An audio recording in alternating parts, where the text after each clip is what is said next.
Bonjour à tous et bienvenue dans cette nouvelle vidéo AdiWiki.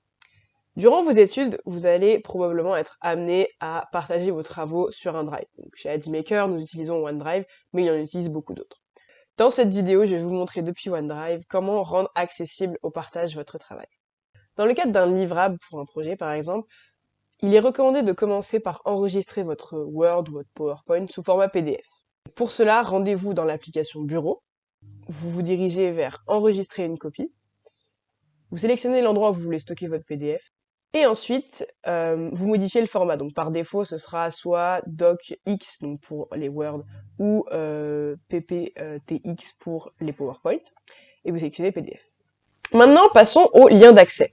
Donc, depuis les applications de Microsoft, il est possible de créer un lien d'accès en cliquant sur le bouton de partage que je vous montre juste ici.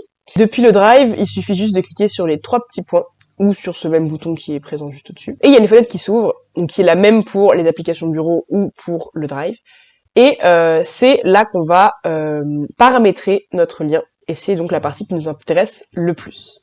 Donc maintenant, on va pouvoir paramétrer notre lien, donc c'est-à-dire définir qui a accès et qu'est-ce que ces personnes peuvent y faire. Dans le cadre d'un livrable, on va éviter du coup de sélectionner personnes ayant déjà l'accès ou accorder l'accès à des personnes spécifiques. Pourquoi? Eh bien parce que ces deux paramètres requièrent la validation manuelle de chaque personne essayant d'accéder à notre document, ce qui ne facilite absolument pas le partage et du coup qui sont à éviter. On va donc choisir ce paramètre-là, donc les personnes au sein de Junia. Ensuite, dans les autres paramètres, donc ça c'est en fonction de vous, il n'y a pas de règle d'or. Est-ce que vous voulez autoriser la modification? Est-ce que vous voulez interdire le téléchargement? C'est à vous de voir en fonction de ce que vous souhaitez que les personnes ayant accès puissent faire. On va ensuite cliquer sur appliquer et cliquer sur copier le lien. Nous avons donc maintenant notre lien vers mon document qui est créé et nous allons maintenant le copier dans l'Excel.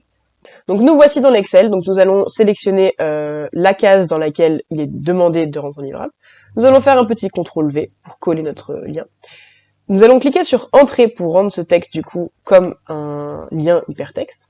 Donc comme vous pouvez le voir, le lien est assez illisible et assez grand.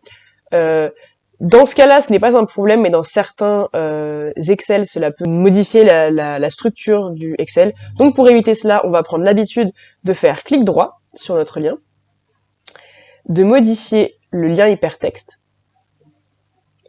et de modifier le texte affiché. C'est-à-dire que ici, nous avons du coup notre lien, et ici, nous avons le texte qui s'y affiche. Donc nous allons modifier le texte, nous allons par exemple écrire livrable script. Et voilà, nous avons maintenant un lien beaucoup plus propre et totalement fonctionnel.